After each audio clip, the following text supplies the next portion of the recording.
Ahora sí, ahora sí, vamos a dar inicio con esta clase, que es la segunda parte acerca de la intercesión apostólica. Y vamos a dar un pequeño repaso a lo que vimos la clase pasada. Pero antes vamos a orar y entregar este tiempo al Señor. Amado Dios, te damos gracias porque tú eres fiel, tú eres bueno, Señor, que nos permites poder estar unidas, Señor, en el Espíritu para buscarte, Señor, y encontrarte a través de las Escrituras, Señor. Pedimos tu revelación, Señor. Espíritu Santo, abre nuestros ojos para ver a Jesús, para ver tu reino, Señor, y que tu corazón se nos revele, Señor, en esta noche a través, Señor, de este mensaje. También, Señor, seamos ministradas, Señor, durante este tiempo, que tengamos, Señor, de escuchar acerca de tu palabra, Señor, que como dice tu palabra en el camino de Maús, Señor, se abran nuestros ojos al partir tu pan, Señor, que podamos, Señor, abrir nuestros ojos a la revelación de tú quién eres, Señor. Queremos escucharte, amado Dios. Te pedimos, Espíritu Santo, danos entendimiento, danos de tu sabiduría, Señor, para poner en obra, Señor, y para poder dar frutos para ti, Jesús. Te lo pedimos. Gracias en el nombre de Jesús. Amén. Amén. Y vamos como a hacer solo un pequeño repaso. Vimos acerca de la primera parte de lo que es un apóstol. ¿Verdad? Un apóstol es un enviado de Dios, es un mensajero de Dios que es reconciliador, ¿verdad? Del hombre hacia Dios y que también tiene eso muy fuerte en su corazón. Es una persona que está, que conoce todos los planes de Dios para el mundo, lo que Dios quiere hacer sobre la tierra. Entonces está muy apegado al Señor en cuanto a conocer cuáles son sus planes. Y de esa manera, pues Dios ya lo preparó y ya maduró el apóstol, ¿verdad? Y alcanzó una madurez para poder enviarlo, o sea, Dios lo envía. Entonces vimos por qué es importante en este tiempo que haya padres y madres espirituales, ¿no? ¿Por qué? Porque Dios quiere que también a través de la oración, la intercesión, nosotros podamos revelar el reino de Dios, revelar el corazón de Dios, que el ser un padre espiritual también va a requerir que ore por quienes está pastoreando, discipulando, la iglesia que ha plantado. O sea, un padre espiritual ora por otros que tiene a su cargo. Pero también en este mensaje y todo lo que contiene este capítulo, habla acerca de cómo nosotros como iglesia del Señor podemos ser parte de las oraciones apostólicas que están en la Biblia, que vimos que hay muchas oraciones apostólicas. Jesús lo hizo, Pablo, Pedro, y hay muchas oraciones apostólicas que se sembraron y que muchas veces podemos tomarlas y orarlas, esas oraciones apostólicas, y que son tan poderosas para la iglesia, para lo que Dios quiere hacer.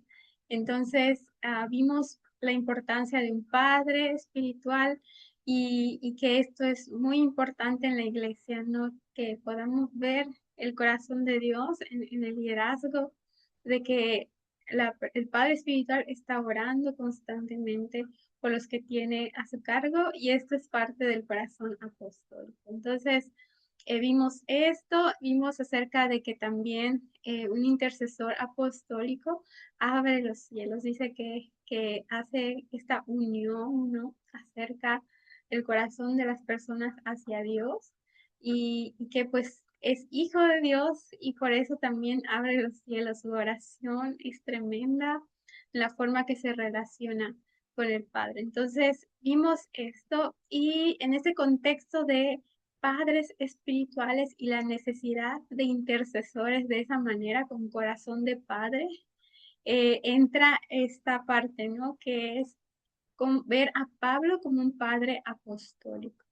Y Pablo pues se consideraba así, como un padre apostólico, porque dio mucho carácter a la iglesia, definió qué es la iglesia, definió qué es ser comunidad, ¿verdad? Y ya había comunidades en la iglesia primitiva, pero Pablo empezó a tratar problemas de la iglesia, empezó a ver cómo se debía a conducir una persona en Cristo. Entonces podemos ver que por qué recibió tanto de Dios Pablo, ¿no? ¿Por qué le dio ese carácter a la iglesia? Porque él tenía ese corazón de padre apostólico, porque él quería cuidar a las iglesias y no de una forma de control, ¿no? No una forma de esa manera, sino de cuidar como el corazón del Padre. Y pues yo creo aquí no lo dice en el capítulo de la lección que vamos a ver hoy, pero pues yo creo que es por eso, porque a él se le reveló la paternidad de Dios y por ese corazón que vio en Dios como Padre, él también adoptó ese corazón y por esa razón vemos que él sembró iglesias. Dice aquí que frecuentemente se dedicó a eso, ¿no? A sembrar iglesias antes de que estuviera en la cárcel. Vemos su trabajo misionero de Pablo, ¿no? De ir a muchas naciones y de muchos lugares y compartir el evangelio a los gentiles, ¿no? Como sabemos, ese era su llamado. Entonces podemos ver que eso lo hizo ser el padre de las iglesias. Sembraba iglesias, les daba el carácter a las iglesias, les decía cómo debían ser, cómo debían conducirse. Y podemos ver que vemos que operó, dice aquí, desde el Espíritu, que es el Espíritu de Cristo, dice que estaba en él. Por esa razón, él podía revelar a Cristo, revelar el corazón del Padre. Y dice aquí una definición de padres apostólicos, ¿no? Dice, los padres son aquellos que a través de la intercesión y de poner su vida entera, dan a luz a hijos espirituales, ¿no? Nosotros vimos, por ejemplo, en la iglesia, ¿verdad? Que era la definición de padres, ¿no? Padres, niños, jóvenes, pero aquí nos da como que más claridad también en este mensaje. Dice que los padres son aquellos que a través de la oración, de la intercesión, de poner su vida, ¿verdad? Por otros, o sea, por sus hijos, por sus discípulos, por aquellos que está pastoreando. Ellos dice que dan a luz hijos espirituales por medio de su intercesión. Entonces, primero de ahí nace, ¿no? De su vida de oración, porque sienten esa carga y como Jesús decía, mira esas personas que están como, son como ovejas sin pastor, ¿no? Entonces surge esa necesidad de decir, yo quiero ayudar a esas personas, quiero ser un padre para ellos. Entonces comenzamos solo con orar, pero luego vemos que ya hay una unión hacia ellos y nosotros vemos que sentimos esa carga por sus vidas, por sus corazones. Entonces eso sentía Pablo. Y por eso le escribía, ¿no? A la iglesia de Éfeso, a la iglesia, o sea, que está en otra parte, ¿no? Y ahí hablaba como que las cartas y decía, yo me acuerdo de ustedes por lo que hacían. La iglesia se caracterizaba por algo y él decía para alentar a la iglesia, para que pudiera ver su trabajo, ¿no? Entonces vemos el corazón de Pablo, que él fue un padre apostólico. Y vemos la siguiente diapositiva. Dice, un padre espiritual está en el lugar del intercesor, nace y crece a través de la intercesión continua. Una generación en los asuntos de Dios.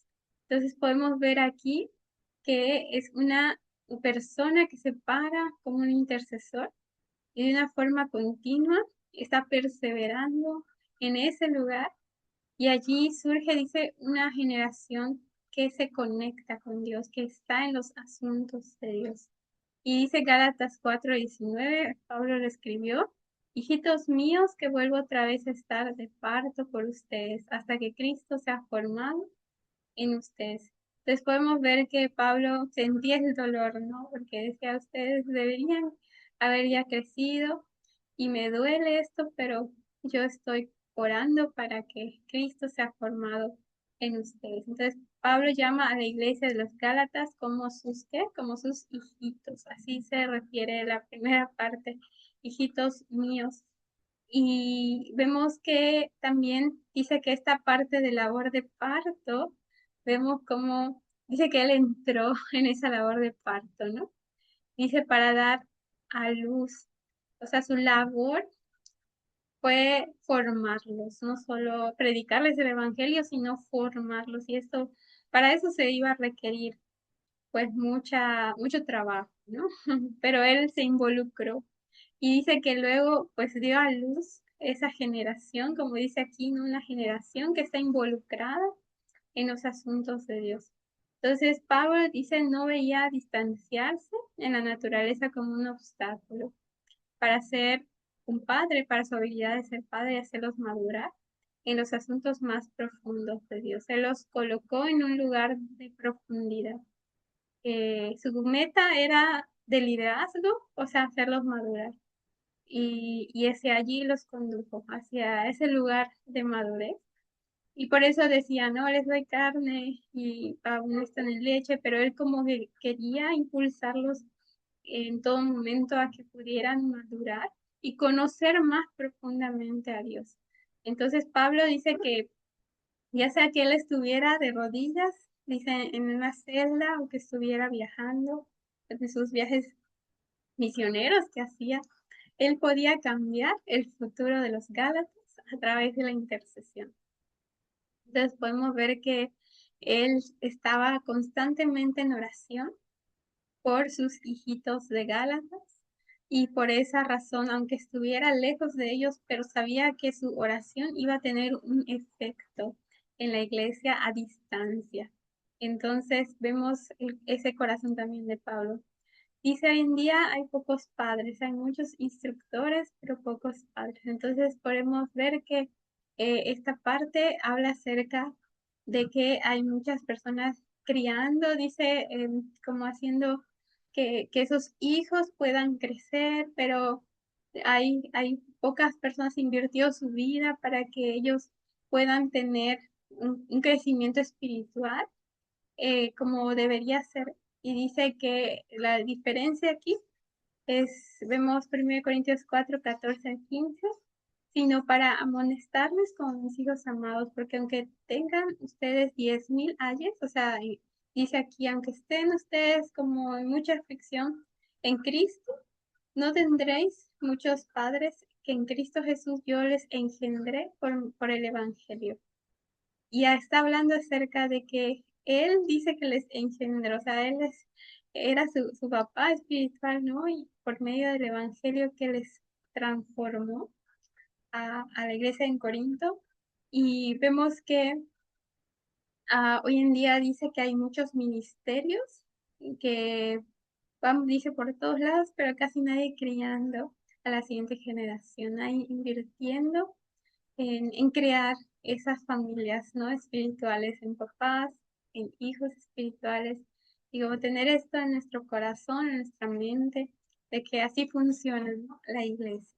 Dice, los verdaderos padres espirituales se multiplican a sí mismos y podemos ver, dice, al poner sus vidas por el bien de los demás. De cierto os digo que si el grano dice que cae en tierra no muriere, él es solo queda, dice más si muriere, mucho fruto lleva, es otra versión, pero habla acerca de lo mismo, ¿no? Que hay que sembrar nuestras vidas para la siguiente generación. Pablo fue el apóstol de la oración, él siempre está orando constantemente, lo vemos en su vida, así como vemos, ¿no? La vida de Daniel, la vida de David, la vida de muchos en la palabra, que ellos oraban constantemente, que estaban apegados a Dios por medio de la intercesión, de la oración, en medio de las dinámicas que pasaban. Ellos constantemente oraban, pero ahí podemos ver a Pablo enfocando su oración muy constantemente en la iglesia, ¿no? ¿Por qué? Porque su corazón era por la iglesia, obviamente por todos los planes de Dios, lo vemos orando, después vamos a ver que lo vemos orando por Israel, lo vemos orando pues por otras, por las iglesias, pero también por otras circunstancias que pasaban en la iglesia. Entonces vemos a Pablo orando siempre. Y aquí lo podemos ver cuando él se convierte, cuando él tiene el encuentro con Jesús. se cae del caballo, ¿verdad? Y sabemos la historia de Pablo, cómo es transformado de Saulo a Pablo.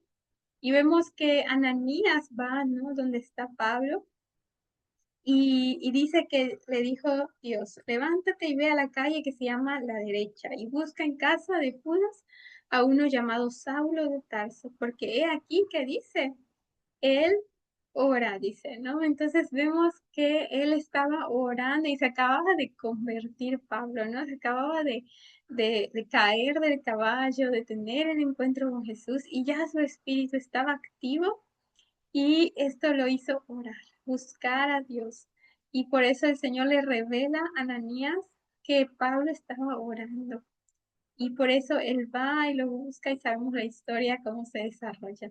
Pero vemos que él continuamente oraba, constantemente oraba, su perseverancia en la oración. Aquí una persona escribía acerca de la vida de Pablo, de su vida de oración, y solamente quería como compartirles esta parte final de que habla acerca de que esa era su recompensa para Pablo, ¿no? Como es este curso, se llama la gloria de la intercesión, porque hay una gloria, hay algo tan grande al orar, ¿no? Porque es nuestra relación con Dios, que podemos tener esa comunicación, esa comunión.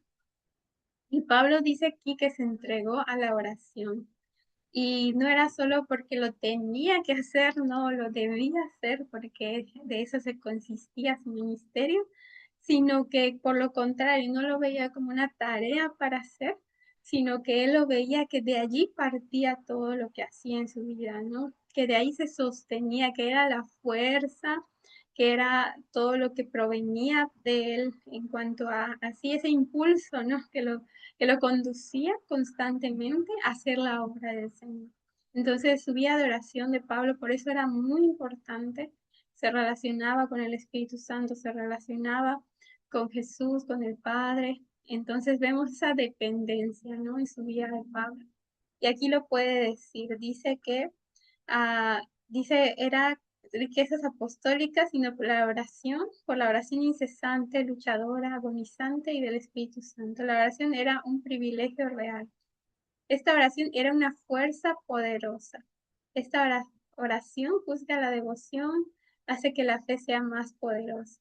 Mucho de esta oración fue necesaria para que el cristianismo tuviera éxito. Entonces ahí como que habla acerca de qué es esa fuerza que impulsa al cristiano. Ahí en la vida de Pablo lo vemos muy, muy presente y que es esa fuerza que nos hace luchar, ¿no? Pelear en oración y ver cómo el Señor responde también a nuestras oraciones. Entonces, es esa fuerza que el Señor nos da y de esa manera también se incrementa nuestra fe, nuestra devoción al Señor. Entonces, vemos esta parte, este tema su tema de esta clase, que es el bautismo de amor y cómo se relaciona a la oración, a lo que vimos con Pablo, ¿no? Pablo fue bautizado con ese bautismo de amor porque es por medio del Espíritu Santo, cuando Él viene a nuestros corazones, dice que Él nos da su amor. Somos llenos de su amor, dice Romanos 5:5, ¿verdad? Que el que derrama su amor sobre nosotros.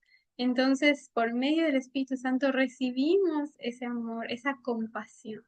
Y esa compasión, ese amor, nos da poder, ¿no? Ahorita, bueno, no ahorita, sino que estos días terminábamos, ¿no? De leer la historia de Jonás ahí en el TCD y hablaba justo de eso, ¿no? Cómo Jonás no tenía ese amor y esa compasión, ¿verdad? No tenía esa misericordia por los demás y pues sus ojos y su corazón era como de amargura y como de decir, ay, no, que pues que perezcan los de Nínive, ¿no?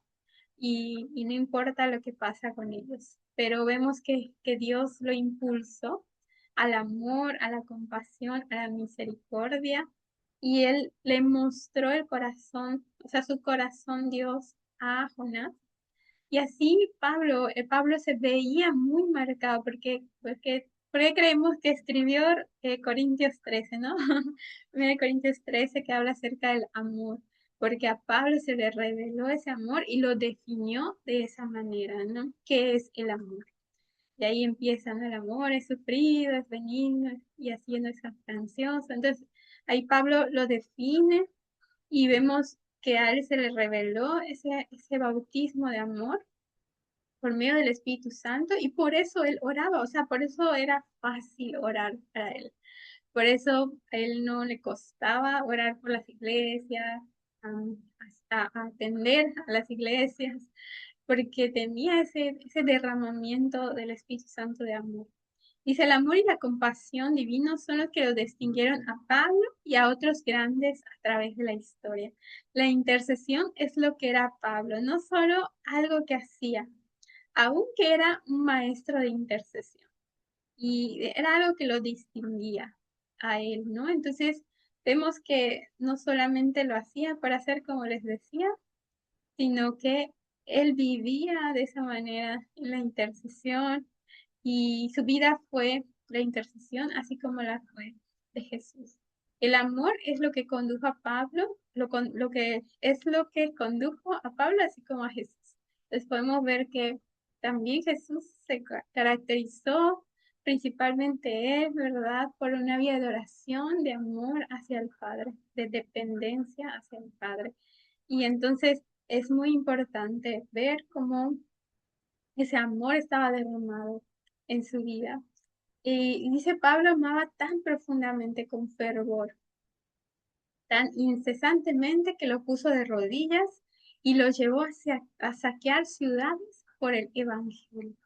Y podemos ver esto, ¿no? Que dice que tremendo que lo que experimentó en sufrimiento, por eso describió el amor que es sufrido, dice, o sea, por tal de llevar la palabra del Señor, resistía latigazos, resistía torturas que le hacían, ¿verdad? Por predicar el Evangelio, porque él amaba tanto al Señor y no estaba dispuesto a callarse, no estaba dispuesto a dejar de hablar de Jesús por su amor.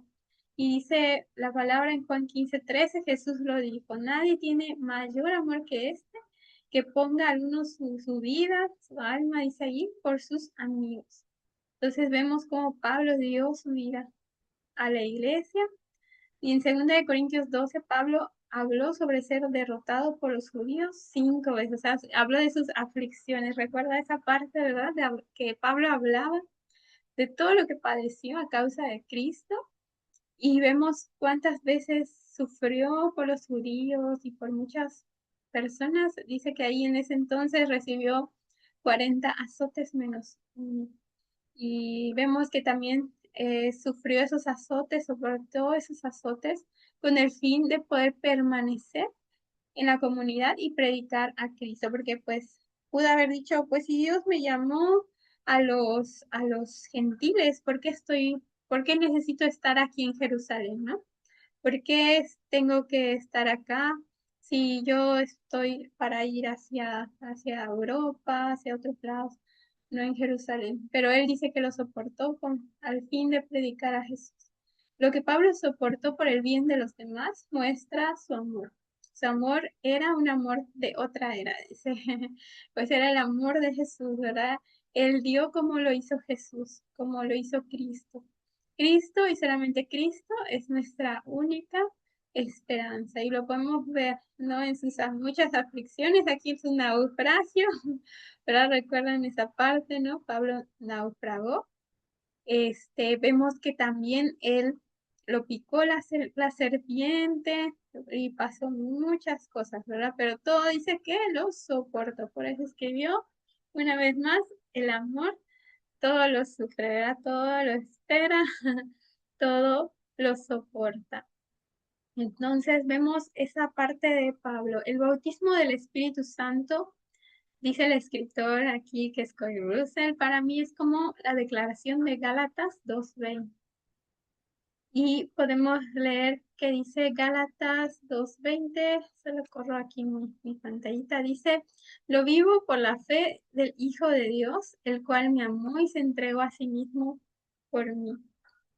Y es Jesús que ama a través de nosotros, que vive a través de nosotros con tal poder y perseverancia y perdón y amor y gracia y misericordia, que las almas o son salvadas o somos apedreados. Y ahí podemos ver cómo Jesús nos mostró ese amor también tan profundo por las personas.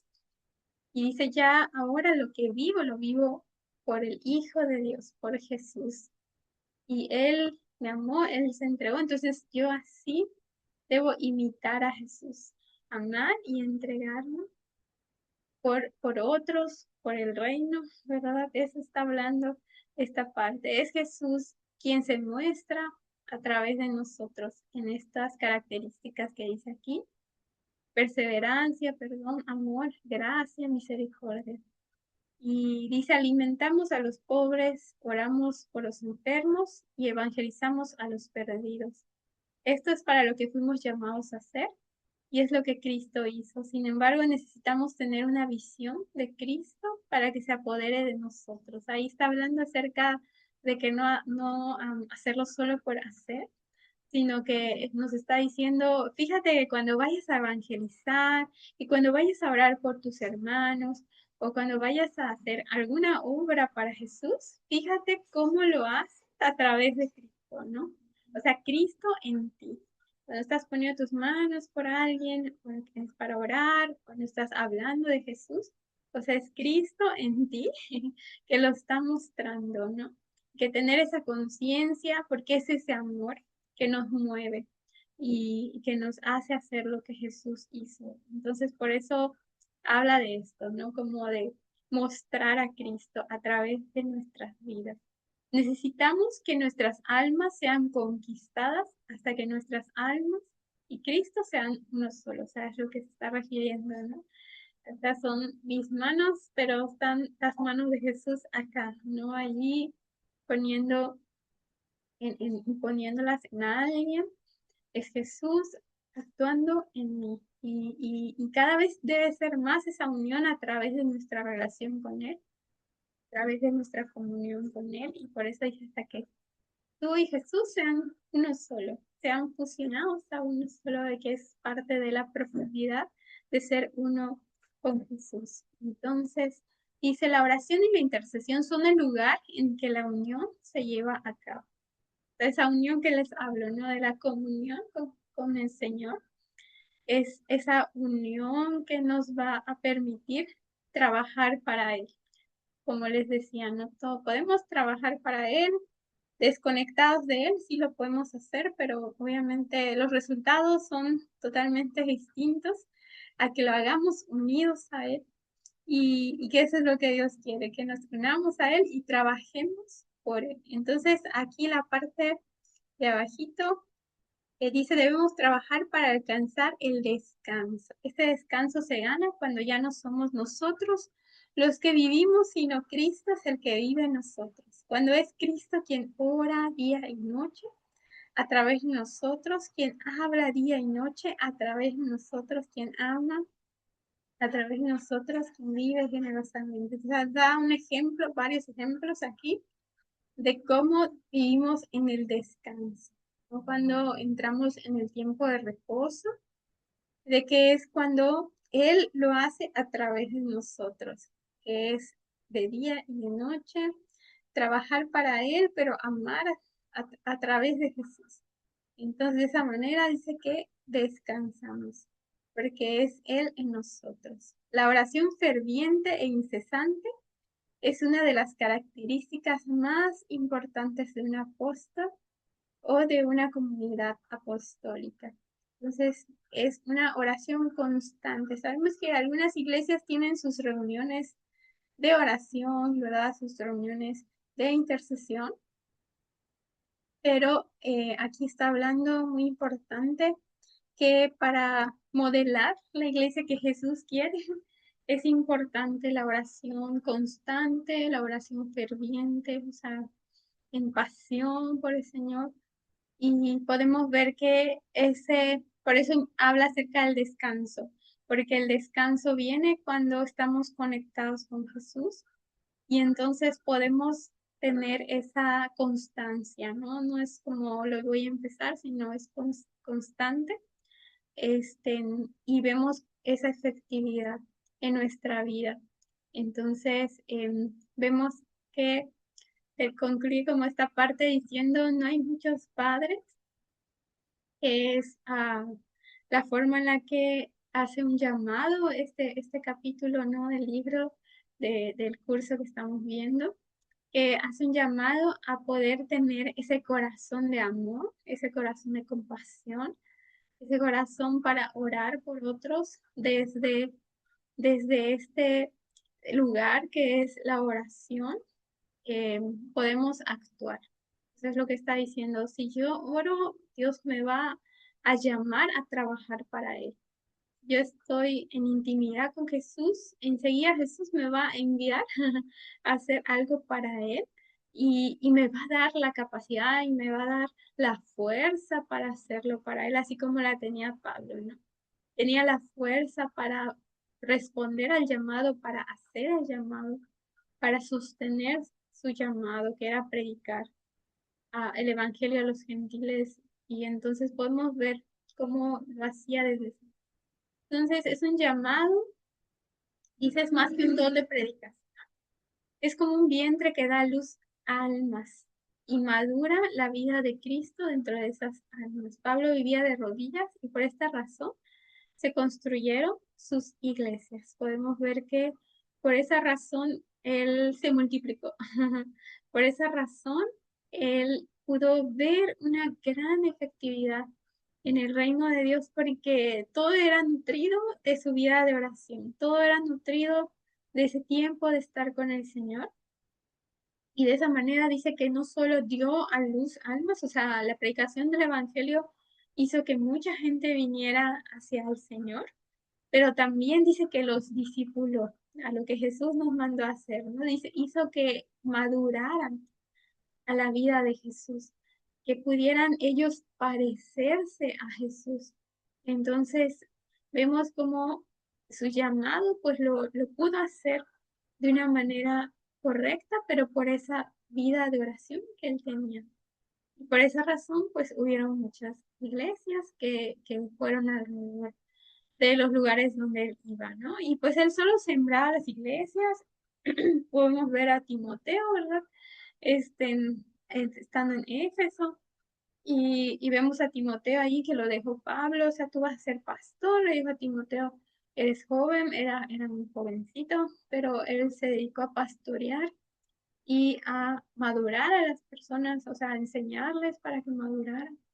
Y vemos que lo hacía y fluía de una forma buena, correcta, porque Pablo estaba pendiente de sus iglesias, oraba por ellas. Entonces vemos cómo el Señor le dio esa estrategia a Pablo de cómo debía ser un apóstol, cómo debía ser un padre espiritual, de tal manera que hoy en día pues se redefine, ¿no? ¿Qué es ser un apóstol? Porque hoy en día en la iglesia ser un apóstol es solo una persona con un nombramiento por alguien, muchas veces solo como para control o para que le den como diezmos, ¿verdad? O como para nada más tener como muchas iglesias en todas partes, pero ya no es un padre espiritual, un apóstol hoy en día ya no es un enviado del Señor que está multiplicando sus iglesias con este carácter que Pablo daba, con esta madurez que alcanzaban las iglesias. Entonces, por eso Dios nos lleva como al principio, ¿verdad? Y decir, esto es lo apostólico, es lo que Dios quiere para la iglesia. Dice, Pablo dio a luz estas iglesias a través de tribulaciones y de dar a luz a la oración, y no se detuvo una vez que llegaron al reino. Este era un patrón para que maduraran los santos, más que sus predicaciones y más que sus enseñanzas. Una vez más dice que desde la oración él pudo ver o sea, perseveró. Y dice que es a través de las tribulaciones y de la oración que no se detuvo, sigue avanzando para el reino. Y esto podemos ver que no solo enseñaba, o sea, no solo era su función de enseñar, sino que era más que eso, como les había dicho hace un ratito, ¿verdad? Que él no solo eh, daba como a luz esas personas, sino también veía cómo la iglesia podía mejorar o los problemas que había, cómo tratarlos. Y él se encargaba de eso, de ver todo como que integralmente fluyera como conforme a Dios. Y por eso él, aunque estaba en la cárcel, vemos que enviaba las cartas. Y estas cartas ayudaban a la iglesia a atravesar sus problemas y las dificultades. Y les animaba si estaban en persecución o si estaban las iglesias pasando por un caso difícil. Él les mandaba cartas y les daba esa sabiduría y esto ayudaba a crecer la iglesia. Entonces podemos ver que dice estar en la cárcel y lejos de las iglesias no lo detuvo ni le estorbó, como ya les había dicho apenas, enviaba cartas, no detuvo nada a Pablo. Trabajaba constantemente, incesantemente, orando día y noche para aquellas congregaciones. En ciernes, Pablo sabía que él estaba con él en el espíritu y oró como si él estuviera ahí. O sea, decía a la iglesia de Gálatas, ¿verdad? Como ya vimos, hijitos, pero yo ruego por ustedes, ¿no? Y entonces ahí él se veía como ahí con la iglesia de Gálatas, se veía en la iglesia de Éfeso, se veía en la iglesia de Tesalónica, y se veía como que en esas iglesias, ¿no? La de Corinto, la de Roma, todas las iglesias que tenía Pablo, en todas partes, ¿no? Donde él ya había ido, él, aunque estaba en la cárcel, él se miraba allí. Entonces, qué hermoso lo que Pablo hacía desde la oración. Él estaba lejos, pero a la vez muy cerquita de ellos por su oración. Y si se acaba este tiempo y ya se va a acabar el Zoom, pueden darle de nuevo al link y ahí comenzamos también con el siguiente. Pero vemos que entonces Pablo estaba orando siempre por sus iglesias que había plantado y dice que eso también traía revelación de lo que estaba pasando allá, le ayudaba a traer sabiduría a las iglesias, Dios le revelaba cosas, o sea, dependía tanto Pablo de la oración. Los siguientes pasajes muestran esto, ¿no? Un ejemplo de cómo oraba Pablo por esas iglesias. Y podemos verlo aquí, ¿no? Estos son solo algunos ejemplos porque hay un montón de ejemplos.